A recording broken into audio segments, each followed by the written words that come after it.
ATM பின் நம்பரை பாதுகாப்பாக வைத்துக் கொள்வது மிகவும் முக்கியமானது. ஏனெனில் அது உங்கள் வங்கிக் கணக்கு மற்றும் பணத்தை பாதுகாக்கும் முக்கிய சாவியாக இருக்கிறது. பின் எண்களை எளிதில் ஊகிக்க முடியாத வகையில் தேர்வு செய்ய வேண்டும். உதாரணமாக, பிறந்த தேதி அல்லது வாகன எண்கள் போன்ற எண்கள் தவிர்க்கப்பட வேண்டும்.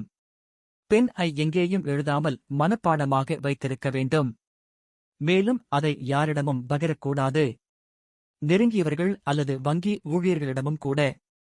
ஏடிஎம் இல் பின் டைப் செய்யும் போது மற்றவர்கள் பார்க்க முடியாத வகையில் உங்கள் கையால் மூடி டைப் செய்ய வேண்டும். பின் எண்ணை 3 முதல் 6 மாதங்களுக்கு ஒரு முறை மாற்றுவது நல்ல பாதுகாப்பு நடைமுறையாகும். ஏதேனும் சந்தேகத்திற்குரிய செயல்கள் நிகழ்ந்தால் உடனடியாக வங்கியை தொடர்பு கொண்டு பின் ஐ மாற்ற வேண்டும். ஓடிபி, பின் போன்ற தனிப்பட்ட தகவல்களை யாருக்கும் பகிரக்கூடாது. சோஷியல் மீடியா, வாட்ஸ்அப், இமெயில் ஆகியவற்றில் பின் பகிர்வதை தவிர்க்க வேண்டும். மேலும் ஏடிஎம் இல் ஸ்கிம்மிங் டிவைஸ் உள்ளதா என்பதை சரிபார்த்து பயன்படுத்த வேண்டும். அந்நியர்களிடம் உதவி கேட்கும் போது பின் தெரிவிக்கும் அபாயம் இருப்பதால் கவனம் தேவை. மொபைல் பேங்கிங், யூபிஐ போன்ற சேவைகளுக்கும் தனி பின் வைத்திருப்பது பாதுகாப்பாகும்.